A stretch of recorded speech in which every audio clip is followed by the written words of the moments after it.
Hi, everybody. It's Dr. Patricia Coughlin, and I'm once again responding to a request by a subscriber who wanted to understand how to help patients turn on defenses. So these are situations in which the patient actually sees that they do something to avoid feelings that ends up hurting them, right? That's actually causing and perpetuating their difficulties. So they see that, right? They acknowledge it. And yet they hold on to it.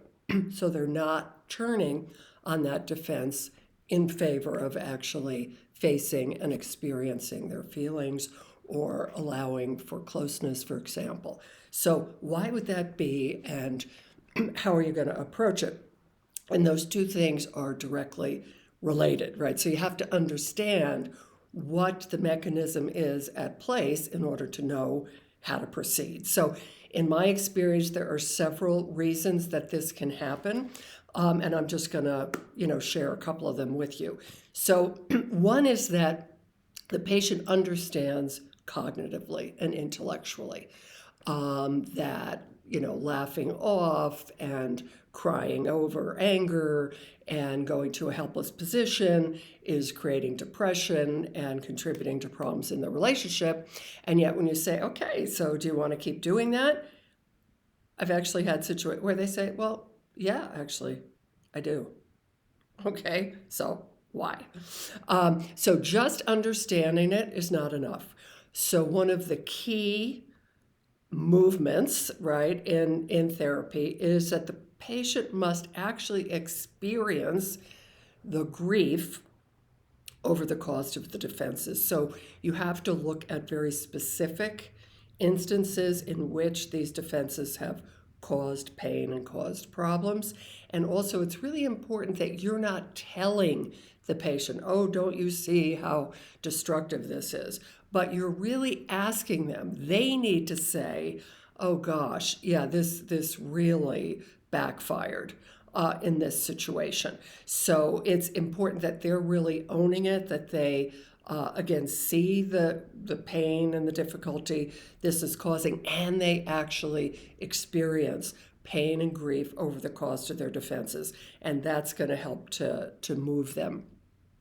Another possibility is that, and I see this a lot with trainees in ISTDP, they get so excited about being able to spot defenses and talk about how they end up hurting the person, is that they're forgetting that the defense was adaptive at one time, and even in the current might have some benefit, right? So defenses and symptoms are often compromises. So there's a benefit as well as a cost.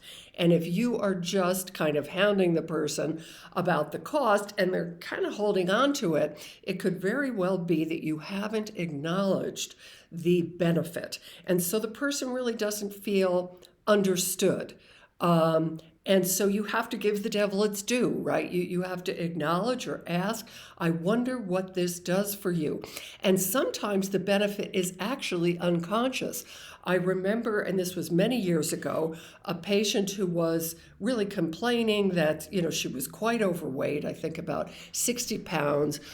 She consciously wanted to lose the weight. She knew that meant she had to change how she was eating and moving. And yet she wasn't doing it, and she didn't understand why. So she certainly saw that it was destructive, consciously didn't want to do it, but kept doing it.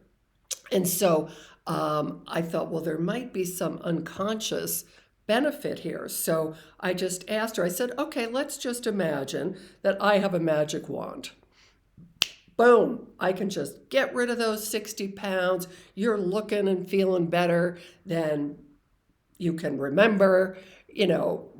How do you feel? What's happening? And she suddenly said, oh my God, then I'd have to have sex with my husband again. Okay, so she realized, oh, right, this defense, this extra weight was serving a function and it was helping her avoid. So even though it's a problem, it was a solution to a bigger problem. So that had to be discovered. And then finally, the third thing I'm going to talk about is how defenses that hurt patients can serve the function of punishing the self.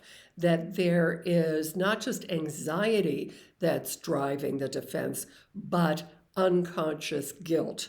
That they somehow are attached to or need to suffer. And you need to speak to that, right? So it's not just, oh, do you see this hurts you and causes depression? But, it's really punitive. And it's as if, like, I don't know what the heck you did, right, to deserve this, but it's like you're attached to suffering for some reason. And again, I'm remembering a particular case in which this was going on.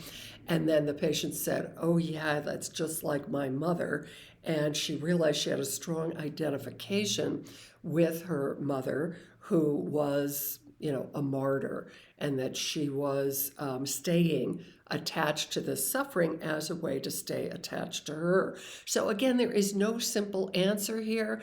You can't, there's not a cookbook, oh, if this, then that. It's very case specific, but these are some of the things that you want to consider and have in your mind and explore with your patients if they are seeing that their defenses hurt them, but they're not willing to give them up. So I hope this is helpful to you, and I look forward to your feedback and questions. Thanks. Bye-bye.